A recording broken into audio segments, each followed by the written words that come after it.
It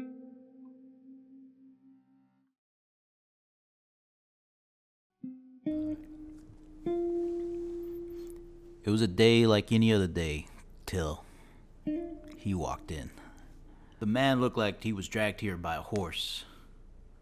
Let's just say he's probably seen better days. Calm down. You're not making any sense. Start from the beginning. A missing persons case usually just leads to a dead body. But I guess closure is something.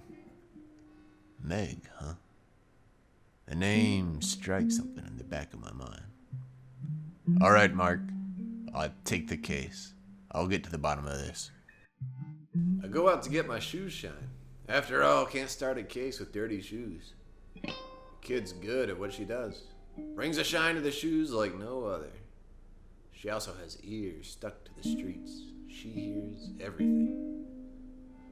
So I hit the boy up with some questions about missing people or anything out of the ordinary. She replies of a massacre at a hotel. No, I don't think that's related at all. She does mention of heightened activity by the docks. It's a known area for sex trafficking. I give her a nice tip for the shine and the words. The fog here is thick. Thick with the sin that carries on in this place. Makes it hard for a man to breathe. The hairs on the back of my neck stand on end. It's unusually quiet around here. Suddenly, a scream in the distance breaks the silence. I make haste. I make my way to a dark alleyway. There's red painted from wall to wall. This was well beyond any normal mugging gone wrong. Lying on the ground, I find sketches of some sort of beast, as well as a towel. The towel belonged to a swanky hotel. I was familiar with the place from cases in the past. Its lofty exteriors couldn't hide the seedy business that went on inside. Among the officers, I see a familiar face, an old friend. I decide to call in a favor. He tells me that the witnesses are retelling tales of seeing shadowy figures entering the room. Nothing credible, though. I'm informed that there were two victims, brothers. They co-owned a major studio where there's a scandal of the brothers taking advantage of investors. Taking their money, not delivering on returns. A lot of money involved here. Could be any of them retaliating. I asked if there were three brothers. The officer replied, there's four. Two killed, and the other two unaccounted for. I told him three were killed. He asked how I know. I tossed him the sopping wet towel.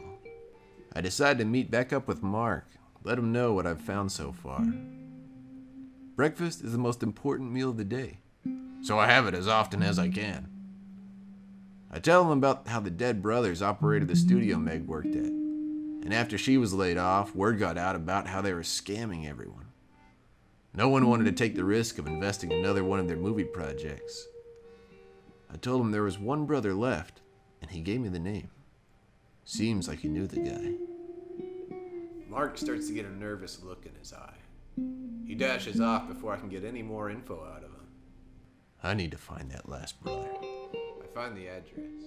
They say that crime doesn't pay, but his estate says otherwise. As I approach the estate, I see a shadowy figure run out of the front gate. The figure's fast. I can't keep up on these old knees. They don't hold me up as well as they used to. I trail behind, but I keep close enough. Make my way to an empty studio building. Strange lights flashing out. I hear bickering. Inside is Mark. He seems to be arguing with some sort of witch. She's standing on an altar, surrounded by those sketches of those same foul beasts. Mark is still trying to argue with this woman, while she's trying to conjure one of these damn monsters. The ritual's been botched. A demon appears only for a moment before knocking over a set of candles. The witch and the altar together go up in a blaze. The flames find the demon, and he ignites like an oily rag. The resulting shockwave knocks Mark and I to the ground. I get up and dust myself off. I check on Mark, make sure he's okay. He tells me, Did I mention my wife was a witch? You forgot to mention that little detail.